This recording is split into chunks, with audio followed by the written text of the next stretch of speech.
আর একটা মহিলা আমাকে 100 টাকা দিতে চাচ্ছিল, মানে পাশের বসা ছিল, ওই আমি তার কাছ থেকে টাকা নিয়ে ড্রাইভারকে দিলাম, ড্রাইভার টাকাটা দিল না। পরে মহিলাকে টাকাটা ফেরত দিতে চাচ্ছিলাম আমি, মহিলাও টাকা নিল না 100 টাকা। তাও আমার 100 টাকা তো অনেক টাকা, তাই না? আমার কাছে আমার তো কোনো টাকা নেই, 100 টাকা বাড়া, ওই থেকে বাড়ার হাত থেকে 100 টাকা বাড়া। ওই টাকাটা আমি পরে মহিলাকে দিতে যাচ্ছিলাম, মহিলা টাকা নিয়ে না নিয়ে বলছিল টাকাটা রাখতে কাজে লাগবে।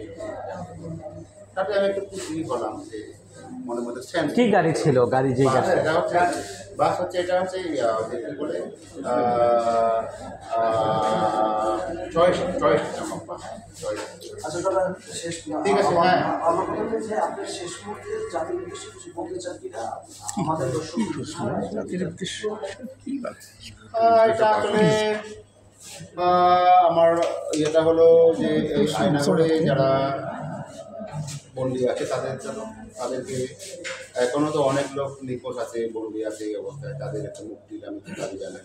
তারাও যেন আমার মতো মুক্ত বাতাসে এসে তাদের পরিবারের সাথে মিলিত হতে পারে। তারা পরিবার যে কষ্টে আছে, এই কষ্ট অনেক অনেক বড়, এই কষ্ট অন্য কোনো পরিবার দেশে সেটা বুঝতে পারে না।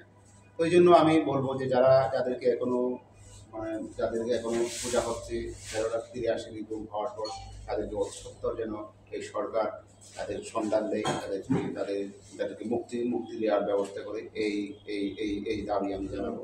আর এর সাথে এরকম যে একটা অমানবিক ব্যবস্থা, যেখানে মানুষের গুম করে বস্তা রাখা, সেটা যেমন আইনের সাথে কোনোভাবে যায় না, দেশের আইনের সাথে সাংঘর্ষিক, তদপ্রতি এটা হচ্ছে সরব মানবাধিকার লঙ্ঘন। তো এই একটা অবস্থায় যেন আর আমাদের কোন দেশের মানুষ আমার মতো শিকার না হয়, আমার মতো অবস্থায় না পড়ে আমরা যেন সবাই একটা শান্তির বাংলাদেশে বসবাস করতে পারি, এই ব্যবস্থাটা আমি বন্ধের একদম ভেঙে দেওয়ার আমি সেই দাবি জানাই। সবাইকে ধন্যবাদ। আপনার পরিচয়টা দেবেন? আমার নাম হলো মাইকেল চাকমা, আমি পিজি সংগঠক। সেটাই, থ্যাংক ইউ।